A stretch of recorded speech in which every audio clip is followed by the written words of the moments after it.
ମାମା ହଇ କ'ଣ କରୁଛ? କିଛି କରୁନି ତ କମେଣ୍ଟରେ ଗୋଟେ ଆନ୍ସର ଦେବି ବୋଲି ଆଜି ମୁଁ ଭିଡ଼ିଓଟେ କରୁଛି। ସବୁ ମେକଅପ୍ ବକ୍ସର ଭିଡ଼ିଓ ଆଣ, ମେକଅପ୍ର ଭିଡ଼ିଓ ଆଣ, ମେକଅପ୍ର ଭିଡ଼ିଓ ଆଣ କମେଣ୍ଟ ଆସୁଛି। ସେଥିପାଇଁ ମୁଁ ପୁରା ପ୍ୟାକେଜ୍ ଗୋଟେ ମେକଅପ୍ର ଭିଡ଼ିଓ ଆଣିଛି। ଏଇଟା ହେଉଛି କମ୍ଫର୍ଟ ପାଉଡ଼ର ଲାକ୍ମିର, ଏଇଟା ହେଉଛି ଲାକ୍ମିର ଫାଉଣ୍ଡେସନ୍। ତାପରେ ଏଇଟା ଦେଖା ସବୁ। ତାପରେ ମେକଅପ୍ର ଆମେ ମେକଅପ୍ ସରିଲା ପରେ ଯେଉଁ ଫିକ୍ସଚର୍ ମରା ହୁଏ, ତାପରେ ପ୍ରାଇମର୍, ଲାଇନର୍, লিপস্টিক, ওয়াটার প্রুফর এটা হচ্ছে থইনিয়া ধরে ড্যাজলরর এটা হচ্ছে ওয়াটার প্রুফ লাইনরটা। আর এটা কাজল।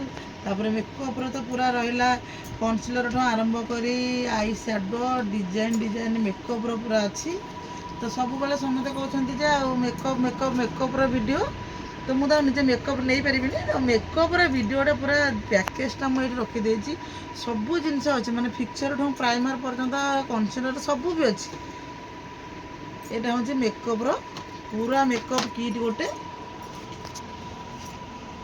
ଆପଣ ଦୋକାନକୁ ଆସନ୍ତୁ, ଦେଖନ୍ତୁ, ତାପରେ ମୁଁ ତା ରେଟ୍ଟା ଆପଣ ଜାଣିବେ। ରେଟ୍ ତ ଆମେ ଏମିତି କହିପାରିବୁନି, କାରଣ ଆପଣ କେଉଁ ଜିନିଷଟା ନେବେ ଆମେ ଜାଣିନୁ ନା। ଏଇ ତ ସବୁ ତ ସ୍ୟାଡୋ ନେବେନି ନା, ଯେତିକିରେ ନେବେ ଆମେ ସେଇଟା ହିସାବ କରି ଆପଣଙ୍କ ରେଟ୍ କହିବୁ। ୟାର ରେଟ୍ ତ ଏମିତି କହିହେବନି, କାରଣ ଆମର କେତେଟା ନେବେ, ସବୁ ଯେ ଯେତେବେଳେ ସବୁ ନେଇପାରିବେ ନେବେ, କି ଏଥିରୁ କିଛିଟା କାଢ଼ିବେ, ସେଥିପାଇଁ ଆମେ ରେଟ୍ ସେମିତି କାହାକୁ କହିପାରିବୁନୁ। এটা হচ্ছে মেকঅপ কিট। যে ভিডিও খালি আসিଥିଲା মেকঅପ୍ର ଦେଖାଅ, ଆମେ ମେକଅପ୍ର ଦେଖିବୁ।